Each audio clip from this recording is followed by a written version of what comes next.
जय मल्हार बांधवांनो, सध्या देशामध्ये युद्धजन्य परिस्थिती असताना सुद्धा गोपीचंद पडळकर हे हिंदू मुस्लिम या विषयावरती महाराष्ट्रामध्ये देशामध्ये दंगली घडतील अशी विधानं करतायत.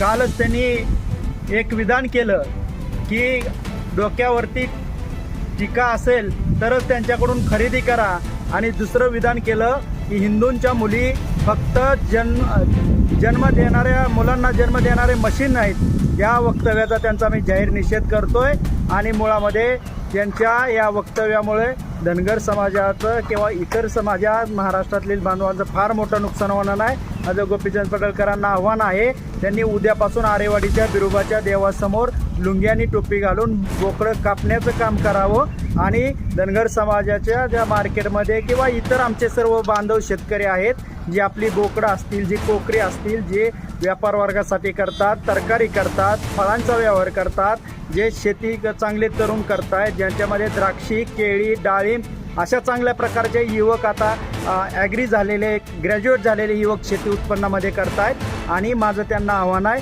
तुम्ही त्या शेतकऱ्यांची फळं खरेदी करायला या आणि माझ्या मुस्लिम बांधवांनी काश्मीरमध्ये जे पिकवलेलं सफरचंद आहे ते आजपासून मी सफरचंद खाणार नाही असं जाहीर करा.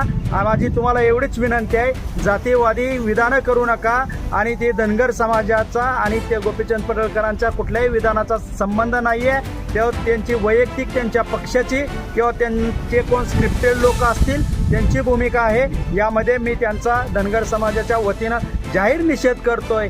जेणेकरून माझ्या भगिनींना एक मशीन त्यांनी समजलं, मी त्यांचा जाहीर निषेध करतोय. यावेळी सावित्रीबाई फुले असतील, जिजाऊ असतील, अहिल्यादेवी असतील, यांच्या लेकींना एक मशीन समजलं. खऱ्या अर्थानं आज देशामध्ये सुद्धा एअरक्राफ्टच्या ज्या आपल्या लढाऊ विमान सुद्धा आपल्या महिला चालवत आहेत. प्रत्येक क्षेत्रामध्ये आपल्या वैमानिकपासून ते खाली एसटी ड्रायव्हरपर्यंत आपल्या महिला, आपल्या भगिनी आपलं कौशल्य दाखवत आहेत आणि या फुले शाहू आंबेडकरांचा महाराष्ट्र सजवण्यासाठी आपापल्या पद्धतीने प्रयत्न करत आहेत.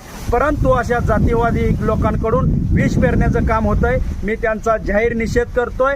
धन्यवाद.